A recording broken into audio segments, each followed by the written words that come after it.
السلام علیکم ورحمۃ اللہ وبرکاتہ۔ 2 ماہ سے شروع ہوئی شادی کی تیاریاں آج اپنے اختتام کو پہنچ چکی تھیں۔ آج رات نائلہ کی رخصتی تھی۔ شہریار اس رشتے سے بالکل خوش نہیں تھا، مگر اس کی ماں اسے کچھ بولنے ہی نہیں دے رہی تھی۔ اگر وہ کچھ کہنے لگے تو ایک ہی جملہ کہتی، تو نے کون سا بہن کے لیے اچھے رشتے دکھائے ہیں جو اب تیرے کہنے پہ اس رشتے سے انکار کر دوں۔ یہ سن کر وہ سر جھکا لیتا۔ درست ہی تو کہہ رہی تھی، کہاں ملتے تھے آج نیک اور شریف لڑکے۔ نہ اس کا سوشل سرکل بڑا تھا، نہ اس کی بہن دیندار۔ واقعی کہاں سے ڈھونڈتا وہ اس کے لیے، اس لیے خاموش ہو جاتا۔ کیسی لگ رہی ہوں شہریار؟ رات کو وہ کرائے پہ لی ہوئی گاڑی پر اسے پارلر سے لینے آیا تھا۔ پارلر کے دروازے سے نائلہ نکلی تو کسی اور جہاں کی شہزادی لگ رہی تھی۔ بلا شبہ وہ خوبصورت تھی، مگر شادی کا ایک الگ ہی روپ ہوتا ہے۔ اس روپ میں وہ ڈھلی معصوم اور شرمائی ہوئی گڑیا لگ رہی تھی۔ ماشاء اللہ، اللہ بہت خوش رکھے تمہیں، شہریار نے زبردستی مسکراتے ہوئے کہا۔ تم خوش ہو نا؟ میرے خوش ہونے سے کیا ہوتا ہے؟ تم اور اماں خوش ہو، مجھے اور کیا چاہیے؟ اس نے اپنی نظریں جھکاتے ہوئے کہا، شاید آنکھوں میں آنے والی نمی چھپانا چاہتا تھا۔ دونوں خاموشی سے گاڑی میں بیٹھ کر میرج ہال کی طرف روانہ ہو گئے۔ کتنی پیاری بہو ملی ہے زنیرہ کو، عزیز تو بڑا خوش قسمت نکلا، مگر غریب گھر کی لڑکی ہے۔ پتہ نہیں زنیرہ نے اپنے اسٹینڈرڈ کے لوگوں سے رشتہ کیوں نہیں لیا عزیز کا۔ زنیرہ بڑی چالاک ہے، چھوٹے گھروں کی لڑکیاں دب کر رہتی ہیں نا، اس لیے سوچ سمجھ کر ہاتھ مارا ہے۔ شہریار شادی ہال میں مختلف عورتوں کے کمنٹس سن کر پریشان ہو رہا تھا۔ اس کی نظریں اسٹیج پر جمی تھیں، جہاں نائلہ اور اس کا شوہر عزیز کیک کاٹ رہے تھے۔ اسٹیج کے آگے بلا کا طوفان تھا، لوگ دھڑا دھڑ اس نئے جوڑے کی تصویریں لے رہے تھے۔ شہریار کا دل کر رہا تھا کہ وہ ایک ایک کیمرہ پکڑ کر توڑ دے۔ اسے اس لمحے اتنا بے بسی محسوس ہوئی، وہ چاہ کر بھی کچھ نہیں کر پا رہا تھا۔ اماں، کیا عورت دلہن بن کر نمائش کا دکان بن جاتی ہے؟ دل گھٹن سے بھر گیا تو بس بے بس ہو کر شہریار نے اپنی ماں سے پوچھنے لگا، جو اسٹیج کے سامنے صوفے پر بیٹھی اپنی بیٹی اور داماد پر صدقے واری جا رہی تھی۔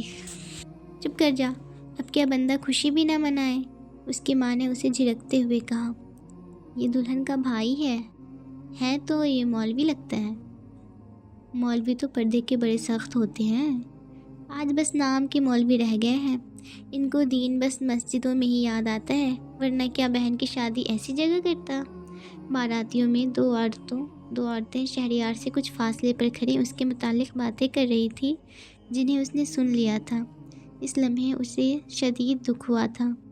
پیچھے مڑے بغیر اس نے دکھ بھری نگاہوں سے اسٹیج پہ بیٹھے بہن اور بہنوئی کو دیکھا، جو ایک دوسرے کو کیک کھلا رہے تھے، اور ارد گرد کھڑے لڑکے واہیات قسم کی ہوٹنگ اور چیخ و پکار کر رہے تھے، جیسے اس رومانٹک سین سے محظوظ ہو رہے ہوں۔ بیک پہ لگا میوزک اور مختلف خواتین کے لگائے گئے پرفیومز کی خوشبو سے ماحول مہکتا جا رہا تھا۔ ہلکی تیز روشنیاں اس مخلوط فنکشن میں بیٹھے ہر مرد و عورت کے جذبات شہوت کو ابھار رہی تھی۔ ہال اندر باہر سے جگمگا رہا تھا، ویٹر کھانا سرو کرنے میں مشغول تھے۔ شہریار کا وہاں مزید سانس لینا دشوار ہو گیا۔ وہ تیز تیز قدموں سے اٹھا باہر آ گیا۔ باہر قدرے سکون تھا۔ لان میں آیا کر وہ ہال کی اوٹ میں ایک بنی دیوار کے ساتھ ٹیک لگا کر کھڑا ہو گیا۔ دھڑکن تیز تھی، آنسو گویا حلق میں پھنس چکے تھے۔ اس نے تاریک آسمان کی طرف نگاہیں اٹھائیں، جہاں جھلملاتے ستارے بھی شاید اس سے خفا لگ رہے تھے۔ اے میرے رب، مجھے معاف کر دینا، آج میری بے غیرتی اور بزدلی کی وجہ سے تیرے دین پر حرف آ گیا۔ آنسو باہر چھلک پڑے۔ اسے اس بات کا اتنا دکھ نہیں تھا کہ اس نے کتنی مشکل سے قرض لے کر بہن کا مہنگا جہیز بنایا تھا۔ اسے زیادہ افسوس تھا تو اس بات پر کہ وہ کیوں اس کے لیے دیندار لڑکا نہیں ڈھونڈ سکا، وہ کیوں اپنی بہن کو پردہ نہیں کروا سکا، وہ کیوں نہیں کچھ کر سکا جب اس کی بہن غیر مردوں کے سامنے نمائش کا سامان بنے بیٹھی تھی۔ کس کس اینگل سے وہ اس کی تصویریں لے رہے تھے، کس کس اینگل سے دیکھ رہے تھے۔ اس کا سر شدید درد سے پھٹنے لگا۔ وہ مزید سوچ نہیں پا رہا تھا۔ وہ ہال کے ایک دروازے کی اوٹ میں بیٹھا آنسو بہا رہا تھا۔ ایک مرد 2 عورتوں کے ہاتھوں بے بس ہو چکا تھا۔ مولوی تو پردے کے بڑے سخت ہوتے ہیں نا، آج بس نام کے ہی مولوی رہ گئے ہیں، انہیں دین بس مسجدوں اور مدرسوں میں ہی یاد آتا ہے۔ ان کی باتیں اس کے دماغ پر ہتھوڑے کی طرح بج رہی تھی۔ ایک اس کی نظر لان میں بیٹھی 2 برقع دار عورتوں پر پڑی۔ ان کی پشت شہریار کی طرف تھی۔ اس کے دماغ سے اچانک سب کچھ غائب ہو گیا۔ کیا یہ نائلہ کی شادی پر آئی ہیں؟ اگر ہاں تو پھر یہ اس وقت اندر موجود کیوں نہیں ہے؟ اس کے ذہن میں سوال اٹھنے لگے۔ وہ دونوں خواتین مکمل پردے میں بیٹھی ایک دوسرے سے باتیں کر رہی تھیں، مگر جسامت کے لحاظ سے ایک لڑکی جو جوان لگ رہی تھی اور ایک کچھ عمر رسیدہ۔ وہ فوراً سے آگے بڑھا تاکہ ان سے پوچھ سکے کہ رات کے اس وقت جب سب خواتین اندر ہیں وہ باہر کیوں بیٹھی ہیں، کہ یکایک پیچھے سے آواز آئی، شہریار بھائی، آپ تو شادی پر ہمیں بلا کر بھول ہی گئے۔ آواز جانی پہچانی تھی۔ اس نے مڑ کر پیچھے دیکھا تو معاذ تھا۔ اوہ یار، بہت معذرت، تم باہر کیوں ہو؟ اندر کھانا سرو ہو رہا ہے۔ ہاں بس، سب خیریت ہے نا؟ شہریار نے معاذ کے کندھے پر ہاتھ رکھتے ہوئے فکر مندی سے پوچھا۔ پیچھے ہال کے اندر سے لڑکیوں کی آوازوں اور قہقہوں کا شور اٹھ رہا تھا۔ شاید دودھ پلائی کی رسم ہو رہی تھی جو شہریار کی خالہ کی بیٹی نیلم اور اس کی بہنیں کر رہی تھیں۔ ہاں الحمدللہ بھائی، کوئی پریشانی کی بات نہیں ہے، بس نماز پڑھ کر آیا تھا تو ادھر ہی بیٹھ گیا، معاذ نے نظریں چراتے ہوئے کہا۔ نماز کا سن کر شہریار کو شرمندگی ہوئی۔ پتہ نہیں کیوں ہم اپنی خوشی کے موقعوں پر سب سے پہلے رب کو ناراض کر دیتے ہیں اور پھر امید کرتے ہیں کہ وہ رب ہماری خوشیاں سلامت رکھے۔ آج اس نے شادی کے کاموں کی وجہ سے ایک نماز بھی نہیں پڑھی تھی۔ اچھا چلیں اب اندر چلتے ہیں، شہریار نے شرمندگی چھپاتے ہوئے معاذ کا بازو کھینچتے ہوئے کہا۔ نہیں شہریار، میں اندر نہیں جا سکتا۔ کیوں معاذ؟ شہریار حیران ہوا۔ بھائی آپ کو تو معلوم ہے نا کہ میوزک اسلام میں حرام ہے، اوپر سے یہ شادیوں کا کمبائنڈ سسٹم، جوان لڑکے لڑکیاں وہ بھی اکٹھے ان لباس میں، نظروں کانوں کی حفاظت کرنا بہت مشکل ہو جاتا ہے، پھر ان چیزوں کا ڈائریکٹ اثر پڑتا ہے روح پر، نمازیں خشوع سے خالی ہو جاتی ہیں۔ مجھے اپنا ایمان بہت عزیز ہے، اس لیے میں ان سب سے دور رہنے کی کوشش کرتا ہوں۔ اللہ ہم سب پر رحم فرمائے، معاذ نے اداسی بھرے لہجے میں کہا کہ جیسے افسوس تھا نوجوان نسل کی اس غفلت پر۔ کاش وہ انہیں بتا سکتا کہ بے حیائی کے اس دور میں یوسف علیہ السلام کی سی روش اختیار کرنے والے بازی جیت جاتے ہیں، خواہ ایمان کی ہو، دلوں کی ہو یا جنتوں کی۔ اوہ میں بہت معذرت چاہتا ہوں معاذ، شہریار نے شرمندگی سے کہا۔ ارے بھائی آپ کیوں معذرت کر رہے ہیں؟ کوئی بات نہیں، اچھے برے کا علم تو سب کو ہے نا، بس شیطان نے انہیں ان نفسیانی خواہشات میں مبتلا کر رکھا ہے، انہیں غفلت سے جگانے کی ضرورت ہے۔ تمہیں پتہ ہے جب میں پاکستان کی اس نوجوان نسل کو دیکھتا ہوں تو مجھے بڑا دکھ ہوتا ہے۔ اللہ نے ان میں بہت پوٹینشل رکھی ہے۔ دیکھو، جو انسان کسی دوسرے انسان نامحرم کی محبت میں سب کچھ چھوڑ سکتا ہے، کہ جان تک دینے کی حد تک جا سکتا ہے، مال کی محبت میں خود کو دن رات تھکا سکتا ہے، اولاد کی محبت میں راتیں جاگ سکتا ہے، سوچو اگر اس کے دل میں اللہ کی محبت آ جائے، جنت کو پانے کا شوق لگ جائے، جہنم سے بچنے کا شوق لگ جائے، تو کیوں نہ وہ اپنی زندگی اپنے رب کے نام کرے گا۔ وہ اس کی محبت میں خود کو تھکانے، راتوں کو جگانے، حتیٰ کہ جان دینے کو تیار ہو جائے گا، بس ان کو ڈائریکشن دینے کی ضرورت ہے۔ مگر معاذ بھائی، کیا دوسرے ہی لوگ ان کو پکڑ پکڑ کر جھنجھوڑیں گے؟ ہاں، دوسروں کو گہری نیند سے جگانے کے لیے پہلے تو انہی کو کوشش کرنی پڑتی ہے نا، جو خود جاگ رہے ہوں، اور جو نہ جاگنا چاہے بار بار جگانے پہ بھی، شہریار نے افسردہ لہجے میں پوچھا۔ ہمیں پھر بھی کوشش کرتے رہنا چاہیے، البتہ ہدایت کا معاملہ تو واقعی دو طرفہ ہے۔ انبیاء علیہ السلام نے بھی اپنا پیغام پہنچایا تھا، جنہوں نے جاگنا پسند کیا انہوں نے غفلت کی زندگیاں چھوڑ دیں، اپنے آپ کو اللہ کی راہوں کے لیے وقف کیا، اپنے جسم کو اللہ کی رضا پانے کے لیے گھلا دیے، مگر جنہوں نے جاگنا پسند نہ کیا غفلت کی زندگی میں رہنا چاہا، انہوں نے انبیاء کے پیغام، معجزوں، کتابوں تک سے فائدہ نہ لیا۔ کفار مکہ کی مثال سامنے ہے، یعنی قصوروار تو پھر انسان ہی ٹھہرا، بالکل وہی ٹھہرا۔ اللہ ہر ایک کو ہدایت کا راستہ دکھاتے ہیں کسی نہ کسی کے ذریعے سے۔ اب انسان کی چوائس کا امتحان ہوتا ہے کہ وہ کیا چنتا ہے، دنیا اور اس کی فانی زندگی یا دین اور آخرت کی کامیابی۔ شہریار کے پاس مزید کوئی جواب نہ تھا، اس نے اس بات میں سر ہلایا۔ میں آتا ہوں۔ معاذ نے شہریار کے پیچھے کسی کو ہاتھ بلند کرتے اشارے سے دیکھا۔ شہریار نے اس اشارے کے تعاقب میں پیچھے مڑ کر دیکھا تو معاذ انہیں برقع پہنی خواتین سے مخاطب تھا۔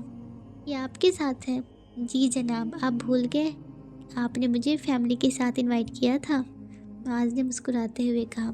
اوہ ہاں، مجھے واقعی یاد نہیں رہا۔ جی، وہ میری والدہ اور بہن ہے۔ پھر وہ باہر کیوں ہے؟ اندر والدہ اور سسٹر سے مل لیتی۔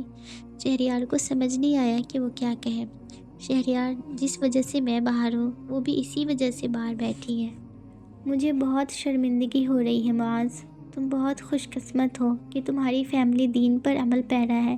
کاش میں بھی اپنی فیملی کو اس طرف لا سکتا تو آج اندر یہ سب نہ ہو رہا ہوتا۔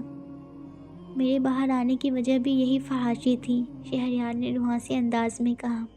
شرمندگی کا ایک آنسو گر کر نیچے گھاس میں جذب ہو گیا۔ پیچھے ہال میں تالیوں اور قہقہوں کا شور بڑھتا جا رہا تھا۔ معاذ نے آگے بڑھ کر اسے گلے سے لگا لیا۔ دل اللہ کے ہاتھ میں ہے، جو ان کو بدل سکتا ہے اسی سے مدد مانگو۔ شہریار معاذ کے گلے لگ کر بس سر ہلا کر رہ گیا۔ وہ ندی کے کنارے سبز گھاس پر بیٹھی، پانی میں نیلے آسمان اور اس میں تیرنے والی سفید روئی کے گالوں جیسے بادلوں کے عکس کو دیکھ کر محظوظ ہو رہی تھی۔ تھوڑی تھوڑی دیر بعد اپنی انگلیوں کو ندی کے پانی میں ڈال کر ہلاتی تھی، جس سے پانی پر ارتعاش پیدا ہو جاتا تھا۔ آسمان کا بنا ہوا وہ خوبصورت سا عکس ہل جاتا تھا۔ وہ کمزور ہو گئی تھی، اس کا وزن بہت گر چکا تھا، رنگ پیلا پڑ گیا تھا، مگر مسکراہٹ ویسی ہی گہری تھی۔ ارد گرد بنے سیاہ حلقوں میں موجود آنکھوں کی چمک بڑھ گئی تھی۔ اس کی آنکھیں اس کے دل میں موجود گہرے رازوں کی عیاں لگتی تھیں، مگر ہر ایک کے پاس ایسی نگاہ نہ تھی کہ ان رازوں کی حقیقت پا سکے۔ سیاہ عبایا میں ملبوس، چہرے پر نقاب ڈالے، وہ باغ میں اکیلی بیٹھی تھی۔ پیچھے بہت دور اس کے والدین بینچ پر بیٹھے اداس لہجے میں اس کو دیکھ کر باتیں کر رہے تھے، مگر وہ اتنے دور تھے کہ فاطمہ کو ان کی آواز نہیں آ رہی تھی۔ وہ اپنی دنیا میں مگن، معصوم سی گڑیا پانی سے کھیلنے میں مصروف تھی۔ میں نے سنا تھا کہ جب محبت ہوتی ہے تو ہر خوبصورت چیز کو دیکھ کر خدا کی یاد آتی ہے، اس کی یاد میں لب خود ہی مسکراتے رہتے ہیں۔ واقعی ایسا ہی ہوتا ہے، مجھے بھی محبت ہو گئی ہے اللہ۔ اب کائنات کی ہر چیز کو دیکھ کر مجھے آپ کی یاد آتی ہے، آپ کی یاد میرے ہونٹوں پر مسکان بکھیر دیتی ہے۔ چار سو پھیلے اس وسیع نیلے آسمان کو دیکھ کر، آنکھوں کو بھاتی اس ہری کھری گھاس کو دیکھ کر، ندی کے اس نیلے پانی کو دیکھ کر، آس پاس بکھرے ان رنگ برنگے پھولوں کو دیکھ کر، ٹھنڈی ٹھنڈی گدگداتی ہوا، مجھے یہ سب آپ کی یاد دلاتے ہیں اللہ۔ ہاں اللہ، بہت محبت ہو گئی ہے آپ سے۔ گہری ہوتی دلکش مسکراہٹ اور چمکتی آنکھوں سے اس نے آسمان کی طرف دیکھ کر اپنے رب سے سرگوشی کی۔ میں کیسے اس سے شادی کر سکتی ہوں امی؟ آپ نے دیکھا نہیں تھا اس کی بہن کی شادی کیسے ہوئی تھی؟ وہ دیندار ہوتا تو اپنے گھر یہ سب بے حیائی ہونے دیتا؟ اینی، تم نے کسی کے دل میں جھانک کر دیکھا ہے؟ اگر تمہارا بھائی اس رشتے کے حق میں ہے تو تمہیں بھی بھروسہ ہونا چاہیے اپنے بھائی پر۔ نائلہ کی شادی کے 3 ماہ بعد شہریار کی والدہ نے شہریار کے مجبور کرنے پر معاذ کے گھر آ کر قرت کا رشتہ مانگا تھا۔ ان دونوں ماں بیٹی نے شہریار کو نائلہ کی شادی پر دور سے دیکھا تھا، مگر جانتی نہ تھی۔ قرت اچانک اس سب کے لیے تیار نہ تھی۔ اس نے تو نیک اور عالم شوہر کی دعائیں کی تھیں جو اس کو دین میں آگے بڑھاتا، اس کا ہاتھ پکڑ کر جنت تک لے جاتا، مگر یہ مجھے بھائی پر بھروسہ ہے امی، مگر اس شخص کے دین پر نہیں۔ تم ججمنٹل ہو رہی ہو اینی، پیچھے کھڑے معاذ نے کہا، غالباً کمرے میں داخل ہوتے ہوئے اس نے عینی کی ساری باتیں سن لی تھیں۔ تم کیسے کسی کی پارسائی کو جج کر سکتی ہو؟ اگر وہ ایک موقع پر دین کے کسی حکم پر عمل نہیں کر سکا، اس کا مطلب یہ ہے کہ وہ ایمان والا نہیں رہا؟ میرا مطلب یہ نہیں تھا بھیا، جو بھی تھا۔ مجھے آدھا سال ہو گیا اس کے ساتھ وقت گزارے۔ وہ میرے ساتھ مل کر قرآن سیکھتا ہے، وہ فرائض کا پابند ہے، وہ اپنی ذات پر مکمل طور پر دین نافذ کرنے میں لگا ہوا ہے۔ اس نے بری صحبت، فلمیں، گانے، سگریٹ، حرام کمائی سب چھوڑ رکھی ہے۔ اسے پردہ دار اور دیندار بیوی چاہیے۔ کیا یہ اس کے دین سے محبت نہیں ہے؟ قدرت نے شرمندگی سے سر جھکا لیا۔ اسے اپنے کہے پر افسوس تھا۔ کسی کو مکمل جانے بغیر اس کی ذات کے ایک پہلو کو دیکھ کر، اس کی ایک خامی دیکھ کر وہ کیوں ایسی رائے قائم کر گئی؟ اور رائے کے بعد ایسے الفاظ زبان پر؟ سوری بھیا، اٹس اوکے۔ اپنے کہے پر استغفار کرو اور استخارہ کرو۔ امی آپ بھی استخارہ کیجیے گا۔ میں کر چکا ہوں اور الحمدللہ مطمئن ہوں۔ بہت سنجیدگی سے یہ بات کہہ کر معاذ باہر نکل گیا۔ قدرت اور اس کی امی شرمندگی سے ایک دوسرے کو دیکھنے لگی۔